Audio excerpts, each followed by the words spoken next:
Hello， 大家好，我是妮妮家的汉堡。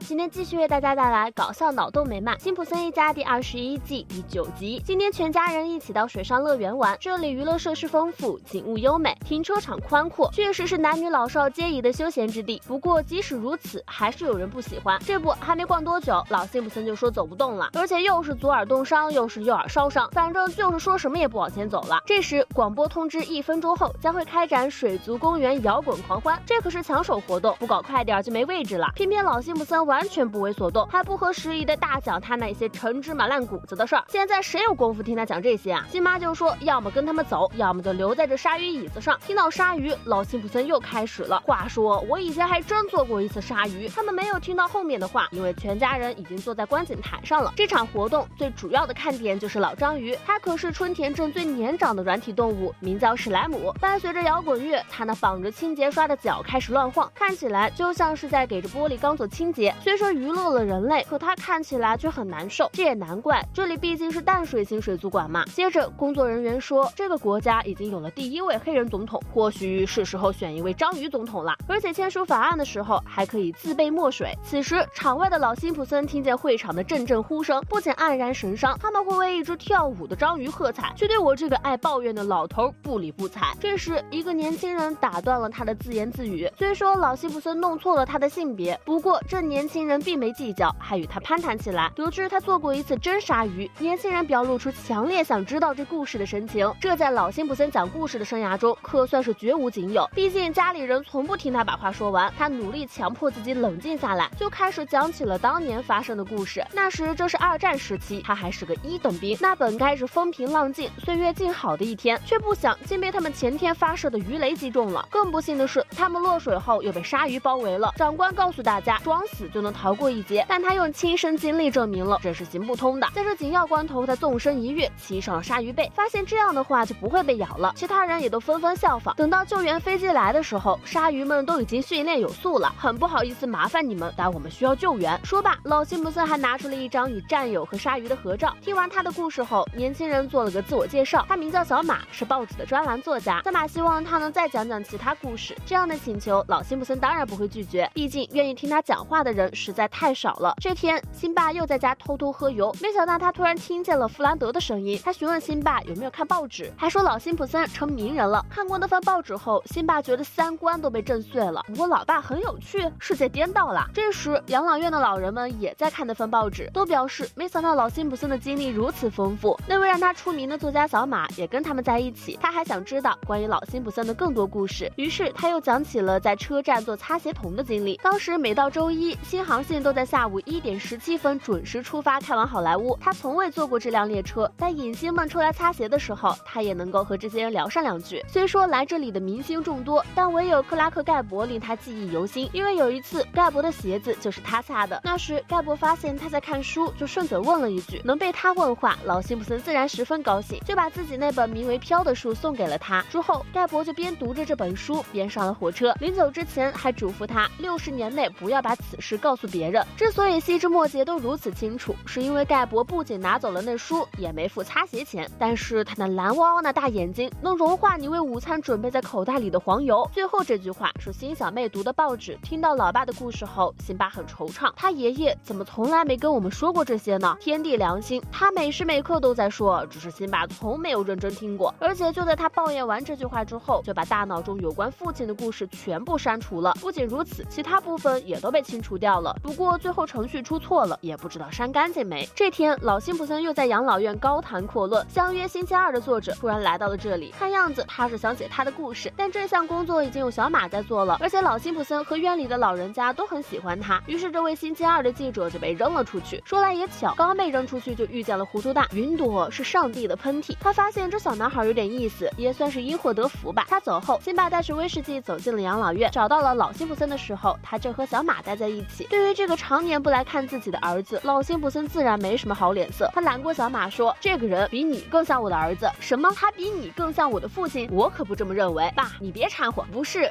好吧。小马被禁言后，父子俩的争吵还在继续，他们俩谁也不服气，谁也不服软。于是最后，辛巴扔下见证父子关系的戒指就离开了。回到家后，辛巴又给老辛普森打了个电话，不想却听到了老辛普森和小马的录音。老辛普森还在结尾说，如果你你是 Homer， 那我对你的爱早已消失。听到此话，辛巴生气极了，分明他已经努力修复感情，却被老爸越推越远。辛巴却觉得，或许他只是在气自己这些年的所作所为，这一点他就说错了。辛巴永远不会生自己的气，哪怕他对着镜子发脾气，也总能因自己那漂亮的嘟嘟脸而沦陷。辛巴决定，他要去找个后爸，让全世界都看到他们的幸福生活。他选择的这个后爸就是秃头，但他这个后爸显然不太亲切。等到自己的故事讲完后，就放狗把辛巴赶走了。果然还是得要亲爹。这次辛巴来到了报社投稿，前台小姐姐接过稿子后就离开了。这时辛巴发现了旁边小马的办公室，推门进去，他发现桌上有一张普利策奖申请表格。当我和亚伯·辛普森一起乘坐福华城新航线时，我从没想到他的第一次航行会是他的最后一次。在周一3点，亚伯在他的睡梦中安详地走了。可现在还是1点钟，这人怎能提前知道老辛普森的死期呢？除非他准备杀死他。辛巴被自己的想法吓了一跳，真会有人仅仅为了得奖而杀人吗？然而四周的东西无一不在告诉他，这就是事实。此时老辛普森和小马已经抵达了列车。这次的航行让老辛很激动，表示能体验一次福华城新航线可以死而无憾了。他没有注意到听到这话的小马目光中的闪烁。辛巴来晚了一步，火车已经开动了，他努力追上的不过是一辆餐车。火车上老辛和小马正在享受香槟，老辛普森的助听器出了些问题，尽管辛巴在窗外竭力呼喊，他也完全没听见。喝过酒之后，老辛普森就躺在沙发上睡着了。听到鼾声后，小马拿着枕头逼近了这可怜的老人。在这千钧一发的时刻，辛巴终于进到了这间房。然而他没想到小马还藏着枪，两人很快就抢了起来。虽然辛巴已经竭尽全力，但还是没抢过来。不过即使是小马也没想到老辛普森是在装睡，他紧急刹车了火车，弄了小马一个措手不及，直接让他被扑面而来的帽子盒砸晕了。危机解除，父子俩终于可以坦诚相见了。爸爸，我不知如何表达对你的感受，但我至少知道如何打败能表达的人。至少你从没试图杀死我，只是不关心而已。在他们的拥抱瞬间，老辛又看到了盖博，他把当年欠的擦鞋钱给了老辛，这是阴间的2毛5硬币，但是你很快就能花了。说完了父子俩，再来说说兄妹俩。又到了同学们喜闻乐见的周五下午，除却假期令人开心外，今天还有一个幸运儿可以把拉里带回家。上周的幸运儿是马丁，拉里日记上还留下了他们一起跳伞的照片，全班同学都对这个机会梦寐以求，除了小新，他不知道一只毛绒小羊哪来这么大魅力，无奈造化弄人，偏偏就抽中了他。尽管这个是令所有人都不满意的决定，但没办法，小爱不会再抽第2次，于是小新只得把这小羊装进书包里。这时小胖子过来把日记本交给了他，让他写得到小羊的感受，还必须得写得真情实感，生动形象。落到小新手里算拉里倒霉，刚回家小新就拿他去逗狗，若不是新小妹及时赶到，这小羊估计得直接裂成2半。他夺下拉里说，若是不能好好对待就交给他。之后新小妹就拉着拉里上了街，逃出小新的魔爪后，日子确实好过多了。出门逛街那都是舒舒服服躺婴儿车里。这时新小妹发现了爵士乐的广告，就询问拉里喜欢哪种爵士乐，因他讲得过于专注，以至于手不小心离开了婴儿车。这里又刚好是个下坡路，等他发现时，婴儿车已经冲出去好一段距离，好不容易在上马路之前抓住了，可小拉里却不受控制的飞了出去，直接落进了对面的下水道里。这下任新小妹怎么呼喊都于事无补了。很快到了上学那天，临行之前，小新让妹妹把小羊还给他，不料他的举动看起来很不对劲儿，像是害怕小新看见袋子里的东西似的，直接用订书机把他的口子给封住了。这反常的行为自然引起了小新的怀疑，他打开袋子一看，发现里面只是个包着厕纸的棉球。真的拉里去哪里了？你有什么好担心的？你根本不喜欢他。我当然不喜欢，但是别人喜欢。正说着，小胖子突然路过此地，他对小新说已经迫不及待想见到拉里了。新小妹有些不安，问他若是拉里丢了怎么办？那就让他们看看我邪恶的一面。说罢，他就阴沉的离开了这里。得知拉里掉进了下水道，小新决定亲自下去把他捞上来。借助绳子，他成功抵达了下水道。环顾四周，他很快找到了拉里。不料抓起一看，竟是只老鼠。这下是捅了老鼠窝，直接被一群追着跑。跑出一段距离后，他们突然停下了。小新回头一看，原来后面是野猫军团。在被逼得走投无路的时候，他看见了挂在管道上的拉里。小新爬上栏杆，抓住拉里的四肢，开始往下滑。对于这只拯救自己于危难的小羊，小新又是道歉，又是保证带他去玩。可这小家伙在支撑他逃出后，就裂成了2半，才刚喜欢上就失去了他，让小新痛苦万分。这时校长妈妈刚好路过，给了小新自己的号码，说可以帮他。最后的最后，当然是全家人一起听故事。不过这次讲述人老辛交给了辛爸担任。这个故事全家人都听得前所未有的认真。报社作者出身的小马有文采有耐心，本是个很好的作者。因为老辛普森的故事，他们本来是双赢，然而贪心不足蛇吞象。对于这个成就自己的人，人，他却心生歹念。他这魔幻的操作不禁让人触目惊心。但现实中的魔幻似乎和动漫也不相上下，可见做人失了底线将何其可怕！一念成魔，一念成佛，这一念一线，不知让多少人悔不当初。